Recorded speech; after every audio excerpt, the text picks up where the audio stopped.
Assalamualaikum warahmatullahi wabarakatuh. Apa kabar sahabat disabilitas di seluruh Indonesia? Kembali bertemu dengan tim inti Fortesi Chapter Kota Bukit Tinggi.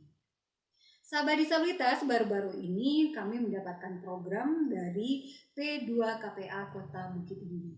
Dan kami memilih bekerja sama dengan seorang fisioterapis dari Kota Bukit Tinggi, yaitu Ibu Dian Olivia Lestari. Yuk kita cari tahu siapa beliau. Apa kabar Ibu Cesi? Baik. Nama beliau Ibu Dian Olivia Lestari, tapi biasa dipanggil Ibu Cesi. Nah, Ibu Cesi mungkin banyak yang bertanya-tanya ya. Apa itu fisioterapi? Terus layanannya, penerima layanannya siapa aja?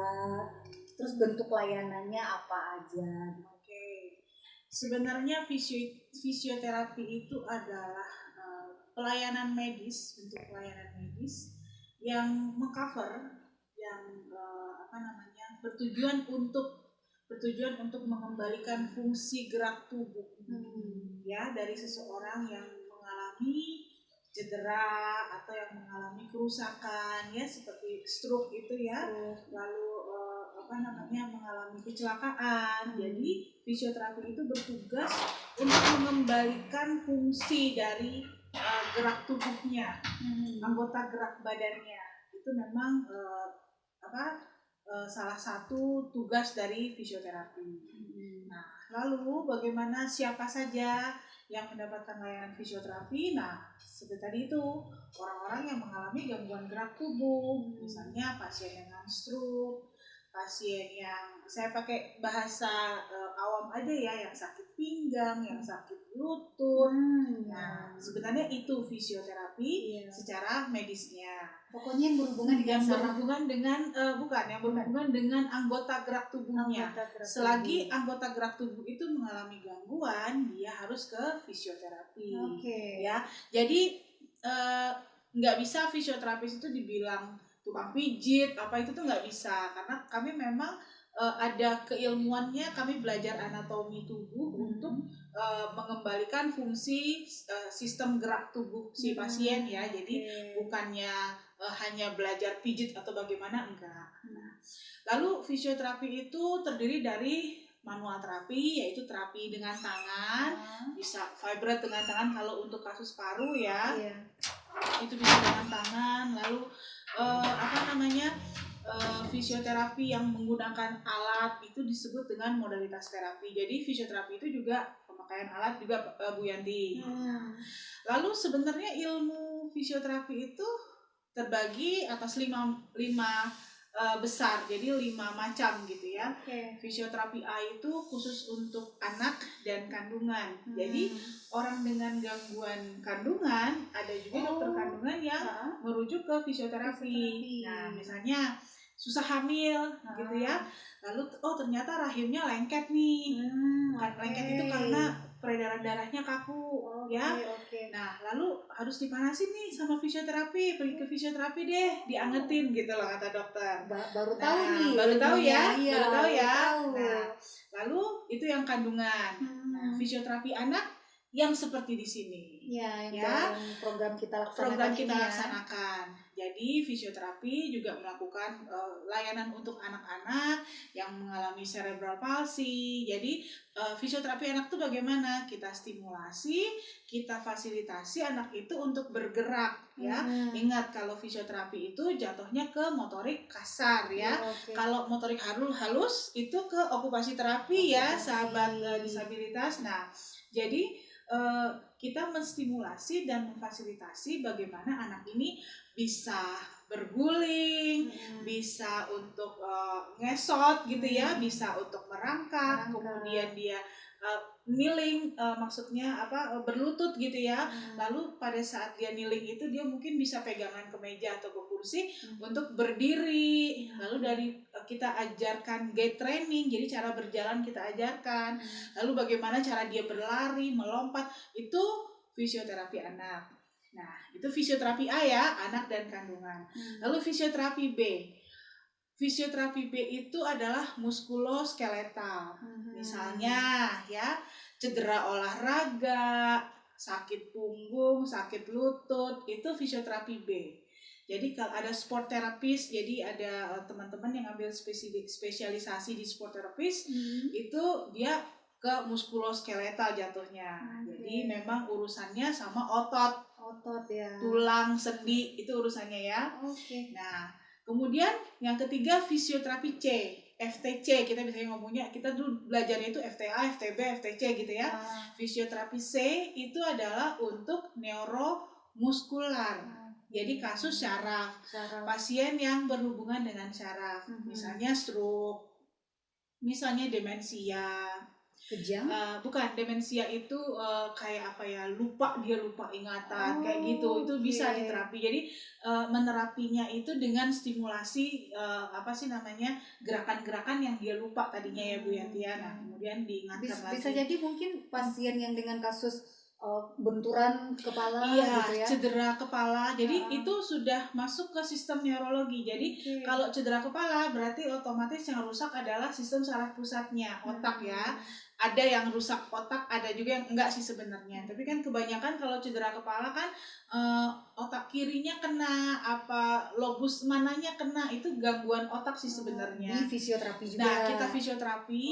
Jadi seperti pasien stroke lah yang paling gampang ya Bu Yanti. Begitu dia terkena serangan stroke, itu syarafnya sama sekali off. Jadi mati itu semua syaraf. Tidak berfungsi. Iya, tidak berfungsi semua syaraf itu, dia nggak tahu apa-apa. Jadi makanya kalau stroke itu amit-amit ya, jangan sampai kita kena ya. Stroke itu tangan sebelah misalnya nggak terasa gitu kan. Jadi stroke itu cara sistemnya itu hemisfer. Jadi kalau yang kena yang kiri berarti yang rusak itu otak sebelah kanan. Gitu. Nah, kalau yang kena yang kanan berarti yang rusak itu sebelah kiri ya. Nah, jadi syaraf itu benar-benar off semuanya.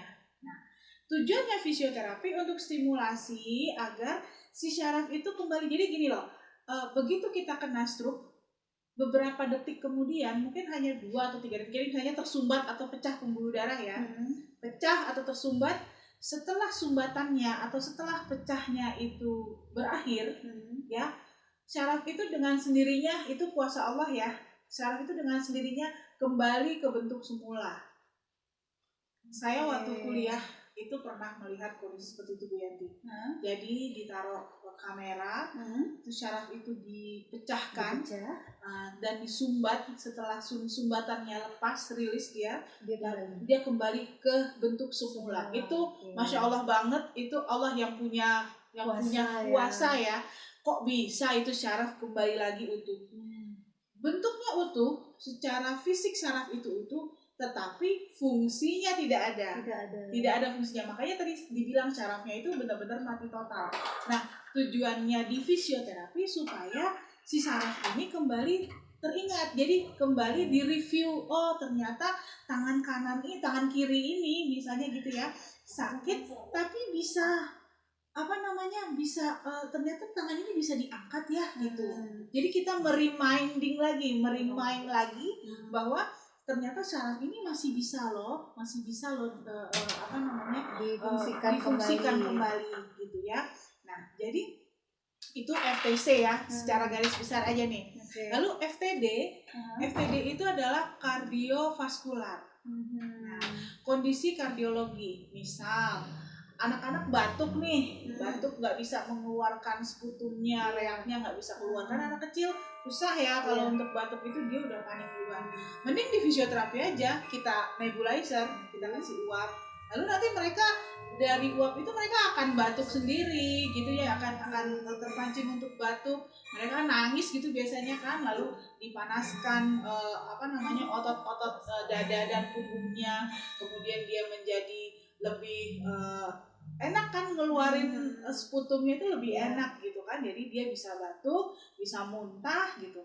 Dan bagusnya lagi, obat yang kita masukkan ke alat nebulizer itu bisa untuk mengencerkan si dahak ini, sehingga dia keluarnya lewat feses, lewat kotorannya, pupnya ya. Nah, begitu Bu Yanti. Lalu FTE. Jadi yang D itu kardiovaskuler, kemudian yang E. Yang E itu apa? Itu untuk ergonomi. Jadi kita memang sebenarnya kalau di luar negeri itu udah ada fisioterapi yang masuk ke perusahaan. Bu Yanti tahu nggak dia ngapain? Ya, ngecek kesehatan karyawan kah? Bisa. Nah, bisa juga. Ada satu fungsi fisioterapi ergonomi. Misal di pabrik nih ya, di pabrik.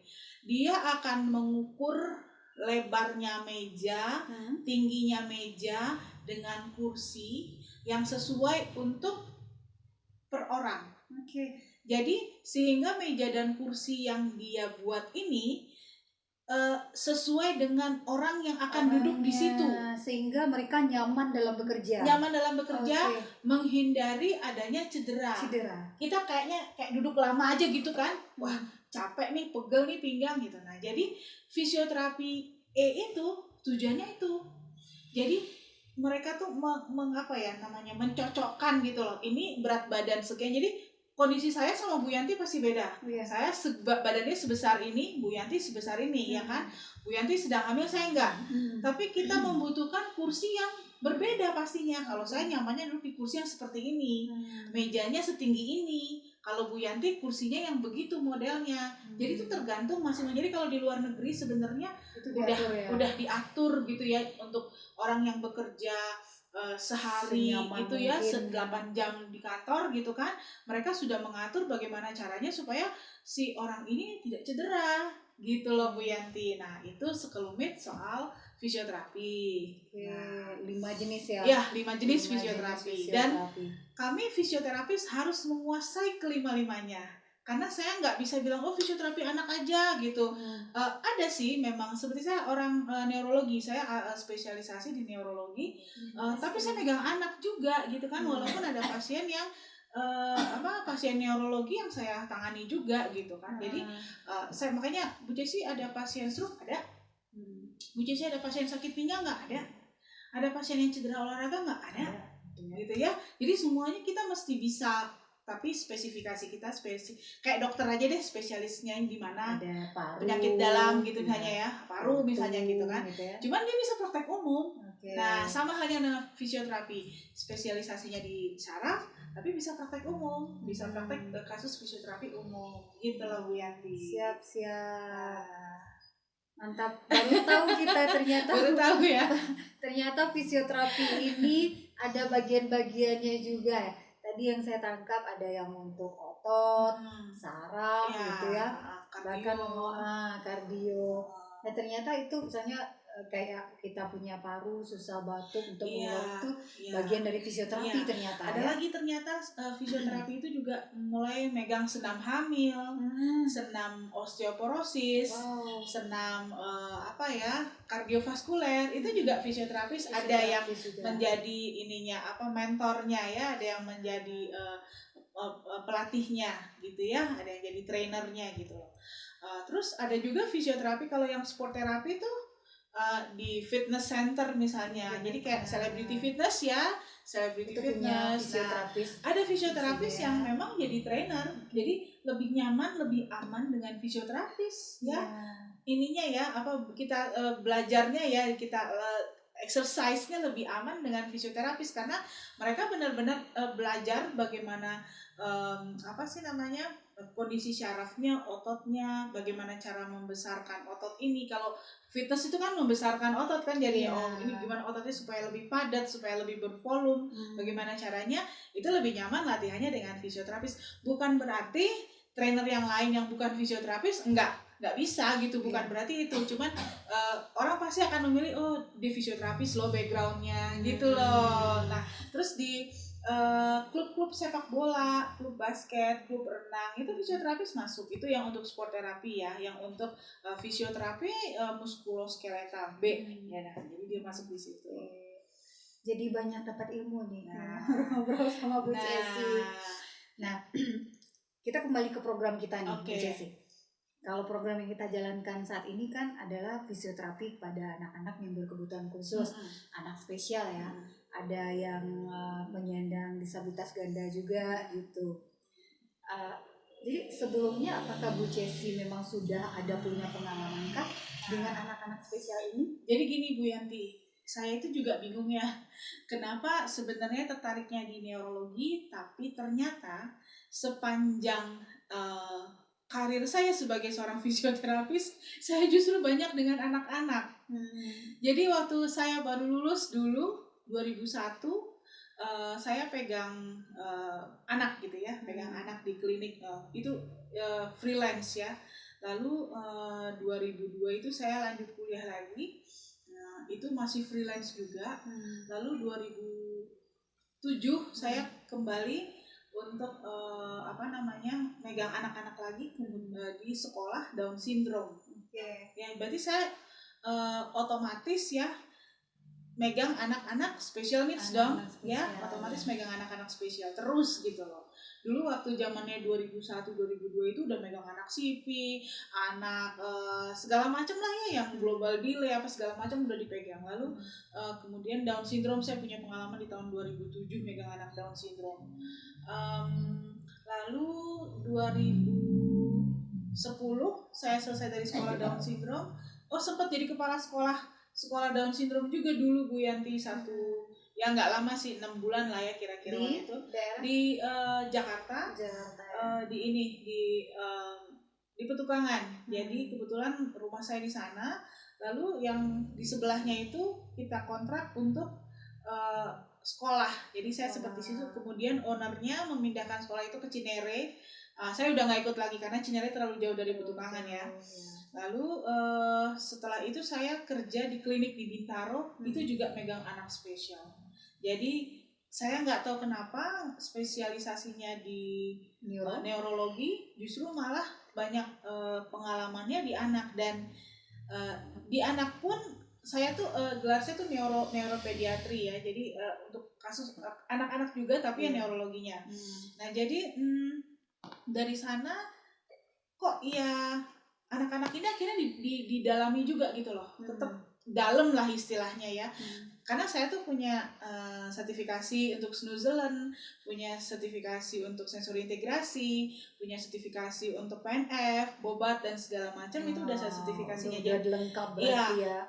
Itu butuh untuk neuro juga sebenarnya. Bobat itu juga kita pakai untuk pasien stroke, PNF kita pakai untuk pasien stroke. Cuman ternyata anak-anak kan juga butuh itu ya, terutama bobat ya, mereka butuh juga kan. Jadi alhamdulillahnya sih dari awal dulu, sebelum orang-orang heboh-heboh bobat-bobat sekarang tuh, kita udah punya sertifikatnya dari dulu gitu loh. Jadi ya karena saya juga kebetulan lulusan lama ya.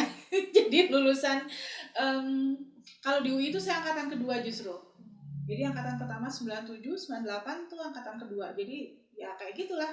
Kita masih pakemnya tuh masih pakem yang lama gitu ya. Jadi kita kayaknya nanti semua. Kita harus punya sisi tersendiri mungkin ya. Kalau saya tanya lagi nanti sama Bu Cesi, bobat itu apa, snoozelen itu apa, bakal panjang durasi kita. Bakalan panjang durasi. Gak usah deh, gak usah ditanyain dulu deh. Kita sediain waktunya untuk membahas itu ya. Nanti ada waktu, insya Allah nanti ada waktunya kita ngebahas satu-satu, bobat itu apa, snoozelen itu apa, terus PNF itu bagaimana, terus NDT itu seperti apa, nanti ada waktunya. Oke, kemudian saya juga pengen tahu nih, kenapa Bu Cesi tertarik bergabung di Forkesi? Jadi gini ya, sahabat disabilitas, Ibu Yanti ini teman saya. Ketahuan ya, Ibu Yanti dan suaminya adalah teman saya. Mau diuprek-uprek bagaimana juga teman saya. Nah, Bu Yanti waktu itu sempat bicara ke saya tahun 2018 ya. Waktu saya pulang 2018 ke sini, ke Bukit Tinggi. Jadi sebelumnya saya tinggal di Jakarta nih. Baru April ini saya pindah ke Bukit Tinggi. Benar-benar pindah. Jadi kami mau mengabdi di kampung lah istilahnya gitu ya. Karena saya putri daerah gitu loh. Jadi kemudian Bu Yanti tuh ngajak, apa ya kira-kira organisasi yang bisa mengcover anak-anak spesial gitu kan. Kemudian Bu Yanti juga punya ya anak spesial yang tapi sudah besar sekarang. Jadi Bu Yanti kepingin bagaimana nih caranya supaya anak-anak semuanya tercover gitu. Apa ya organisasinya kira-kira ya Bu Desi ya? Banyak organisasi, Yanti pilih aja salah satu. Ternyata Bu Yanti akhirnya memilih Forkesi. Nah, lalu ujuk-ujuk nih saya dijadiin penasehat sama Bu Yanti di Forkesi. Ya, karena kita memang ini Bu Jessi. Saya tuh memang memilih penasehat-penasehat dengan yang profesional gitu. Profesional, ya, oke. jadi sehingga ketika memberi masukan itu sesuai dengan apa yang kita butuhkan. Iya. Gitu. Dan kebetulan tadi Bu Jessi setelah berbicara panjang lebar ya rasanya tidak salah ya, atau tepat kami memilih Ibu Jessi sebagai penasehat. Alhamdulillah. Jadi salah satu tujuan saya pindah ke Bukit Tinggi itu juga untuk membersamai Forkesi. Amin. Ya, selalu membersamai Forkesi, ngasih masukan. Bu Yanti kayaknya udah kebal deh dengan kritik-kritiknya Bu Jessi. Kebal banget gitu ya Bu Yanti ya. Semakin jadi banyak dikritik itu semakin bagus ya. Bagus gitu. Iya, jadi itu apa sih namanya? Saya tuh memang orangnya agak sedikit perfeksionis ya. Mungkin saya waktu kecil ADHD, nggak tahu juga deh kenapa jadi gedenya rigid banget gitu kan. Jadi apa aja salah, Yanti itu salah gini, ini salah gitu. Jadi pokoknya Bu Yanti udah puas lah ya. Jadi saya juga bertujuan untuk membersamai Forkesi, pulang ke Bukit Tinggi dan pastinya mengabdi lah ke kampung halaman. Ya. Nah, lalu apa ya? Ya seperti tadi saya bilang di Forkesi itu kita ketemu dengan special needs, anak-anak spesial, dan nggak tahu dengan bermacam gaya mereka, dari yang lucu sampai yang sedih itu ada semua di Forkesi. Jadi saya ngerasa apa ya, feels like home gitu ya. Jadi benar-benar ngerasa wah oke lah, ini yang passion banget yang saya mau gitu kan. Dan jujur ya ketemu sama anak-anak Forkesi itu, Bu Jessi ini lagi sakit loh Bu Yanti, jadi agak demam gitu ya, karena seminggu ini kita acara terus diforsir gitu kan, sehari megang 10-11 anak dengan pasien sendiri juga, tambah pasien dari Forkesi kan. Tapi begitu kita ketemu sama anak jam 8 pagi itu kok hilang sakitnya gitu loh. Sakitnya langsung hilang gitu loh. Jadi walaupun termalam berasa lagi, badannya greges lagi, cuman kok pagi-pagi tuh kok seger gitu kan, enak gitu loh. Jadi tuh fit terus sepanjang hari. Mereka itu datang membawa penawar tersendiri. Betul. Malaikat ada di sekitar mereka. Iya, betul. Nah, jadi bersyukur kita yang berkecimpung di bidang ini ketemu dengan anak spesial, karena apa? Ya ladang pahala juga ya Bu Yanti. Terus apa ya namanya? Itu mereka itu disertai dengan malaikat yang saya nggak tahu kok ya bisa begitu gitu kan, walaupun lagi terapi tiba-tiba bersin gitu kayak ya biasalah gitu kan. Ya enak aja sih rasanya. Saya ya di sini juga kan kita ngumpul dia di rumah saya ya, kita kumpul. Dan itu kayaknya apa ya, rumah jadi rame juga tiap hari dikunjungin malaikat-malaikat. Malaikat loh Bu Yanti yang kunjungin rumah kita. Betul sekali. Ya kan? Nah jadi kita balik lagi nih. Setelah kepulangan Bu Jessi ke Bukit Tinggi di bulan April ya. Itu baru berapa bulan ya? 5 bulanan ya. 5 bulan di sini. Kemudian Bu Jessi akhirnya mendirikan klinik sendiri ya. Praktek sih sebenarnya, bukan klinik. Ya. Praktek pribadi aja. Praktek sendiri. Ya. Jadi mungkin nih untuk sahabat disabilitas di sekitaran kota Bukit Tinggi yang memerlukan sentuhan tangan beliau, langsung aja ke tempat praktek beliau di rumah.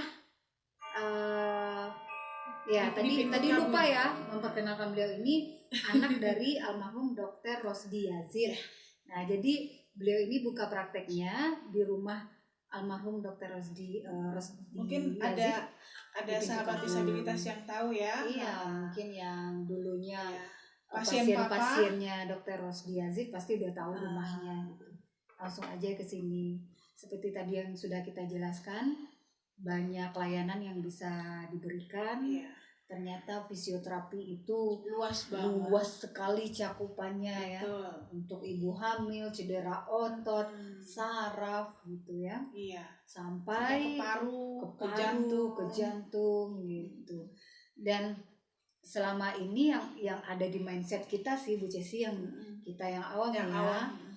Fisioterapi itu kalau saya ya, kalau saya fisioterapi malah nggak tahu yang message-nya pijit itu nggak tahu Bu nggak Siti. tahu. Saya yang kebayang fisioterapi itu disinar, Oke. disinar terus dipasang alat-alat gitu. Iya. Seperti itu gitu. Dan ternyata- Sebenarnya apa ya Bu Yanti, itu karena kita apa sih, menyuguhkan itu kepada publik. Jadi sebenarnya gini, kalau di yang paling terasa itu manual terapi, massage itu di sport terapi memang. Jadi teman-teman yang spesialisasinya di sport terapi atau yang hobinya ke sport terapi, ada sebagian teman-teman saya itu mereka memang cuman modal massage ya. Kalau seandainya nggak ada alat gitu kan, mereka bisa massage segala macam teknik massage yang kita belajar gitu di waktu perkuliahan. Kuliah manual terapi itu kuliah yang sangat menyenangkan sekali Bu Yanti. Karena kenapa? Dicobain. Jadi jadi Bu Yanti sama saya nih main duduknya belakang-belakangan gitu, hadap-hadapan gitu ya. Terus coba Cesi pegang tangannya Yanti gini-gini, terasa nggak gitu? Terasa nggak? Terus coba pegang tulang punggungnya kayak gini, berasa nggak ya? Kalau seandainya terasa enak banget kan, kita lagi kuliah tuh capek-capek, tiba-tiba ada kuliah manual terapi yang emang dipijit, itu luar biasa banget enaknya gitu ya. Kita nyobain tangan-tangan teman-teman kita kan bergantian gitu ya. Jadi otomatis itu kalau di sport terapi memang. Cuman yang untuk fisioterapi di rumah sakit seperti ya yang kita tahu lah ya, pasien stroke di rumah sakit itu hanya disinar ya. Itu yang praktek umum ya, kecuali kalau saya nanti mereka datang VIP misalnya, itu pasti akan diberikan massage. Cuman saya bikin praktek khusus sendiri tanpa supervisi dari siapapun, hanya supervisi dari organisasi profesi. Nah, benar-benar memberikan pengalaman terapi yang menyenangkan untuk pasien tuh sepuas-puasnya. Jadi saya memberi alat juga, saya berikan alat dan dimasas juga. Karena kenapa? Kalau fisioterapi cuman alat doang tuh kayaknya enggak bisa sembuh, tapi mesti puluhan kali gitu loh. Kalau saya mungkin ya karena saya ada massage juga, ada exercise-nya juga gitu kan, komplit. Satu pasien itu Bu Yanti, kalau pasien umum ya, bukannya anak-anak, satu pasien itu bisa 1,5 sampai 2 jam. Saya megang loh pasien itu. Jadi itu di saya ya, di saya gitu loh, bukannya orang lain ya. Jadi kalau orang lain terserah bagaimana sistemnya, cuman yang saya tetap melakukan manual terapi setelah modalitas. Jadi setelah alat tetap saya berikan massage, saya berikan exercise, sehingga pemulihan mereka tuh lebih cepat gitu loh Bu Yanti. Tapi yang terlihat di luar memang iya fisioterapi itu hanya ngasih alat-alat aja gitu kan. Tapi sebenarnya enggak juga. Mereka mungkin ada massage, cuman kita paham ya kalau di rumah sakit itu jadwal mereka itu padat banget, pasien mereka itu antri. Kalau saya kan sehari itu cuma megang 8 pasien tuh udah banyak banget rasanya. Kalau di rumah sakit kan pasiennya ratusan orang. Jadi mereka di bed yang ada 10 misalnya gitu, fisioterapisnya dipasangin alat, fisioterapisnya cuma berdua misalnya gitu kan.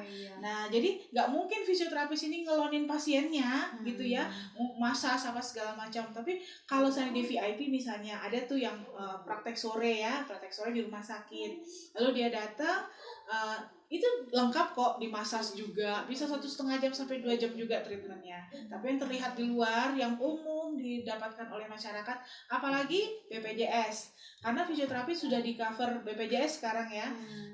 Ya gitu, mereka hanya besok disinar, besoknya lagi distimulasi otot ya, di tense gitu kan, terus besoknya disinar lagi gitu. Jadi memang timpang sih ya gitu. Jadi step by step step by step mereka lama banget treatmentnya gitu. Cuman saya harap sih ada perkembangannya nanti, karena nggak mungkin fisioterapi hanya begitu-begitu aja gitu loh. Pasti nanti fisioterapis yang baru itu hebat-hebat loh Bu Yanti. Mereka punya teknik ini segala macam yang saya aja sampai melongo gitu ya. Hah, kok lu tahu ini sih gitu ya. Jadi banyak banget itu. Jadi mereka itu nanti mungkin ada inovasi baru bagaimana caranya supaya pasien ini mendapatkan semua fasilitas kepintarannya si fisioterapis ini sampai puas gitu loh terapinya. Bagaimana nanti sistemnya saya serahkan kepada fisioterapi muda ya. Karena kita kayaknya 10 tahun lagi pensiun. Ternyata yang namanya fisioterapi itu ada update ilmunya juga ya? Iya dong, pasti dong, pasti ada update ilmunya. Menyesuaikan dengan perkembangan zaman ya Bu pasti. Jessy ya. Jadi dari zamannya saya jadi lulus fisioterapis dulu sampai sekarang itu udah banyak banget perkembangan, udah banyak banget perubahannya gitu. Jadi nanti mungkin adik-adik fisioterapis yang muda nanti bisa lebih berinovasi bagaimana caranya supaya kita tuh kasih servis ke pasien itu benar-benar komplit loh. Ada modalitasnya, ada manual terapinya, ada exercise-nya. Gitu. Entah bagaimana caranya, pokoknya kalian pasti bisa, saya yakin. Siap. Seru juga Bu Cesi, jadi menambah pengalaman kita ya tentang dunia fisioterapi. Baik, terima kasih Bu Cesi. Sama-sama banyak ya Bu Yanti. Udah mengganggu waktunya. Ya, sama sekali. Udah ngasih ilmu banyak gitu. Oke. Baik sahabat disabilitas, demikian tadi bincang kita ya bersama Ibu Cesi, fisioterapi dari Kota Bukit Tinggi. Nah, dari hasil bincang-bincang kita tadi, semoga aja bisa menambah wawasan kita, menambah pengetahuan kita tentang dunia fisioterapi. Sebenarnya dunia fisioterapi itu cakupannya sangat luas sekali. Jadi tidak seperti apa yang kita pikirkan selama ini. Ikuti selalu ya channel Vokasi Bukit Tinggi. Jangan lupa like, subscribe, dan komen. Terima kasih. Assalamualaikum warahmatullahi wabarakatuh. Dadah.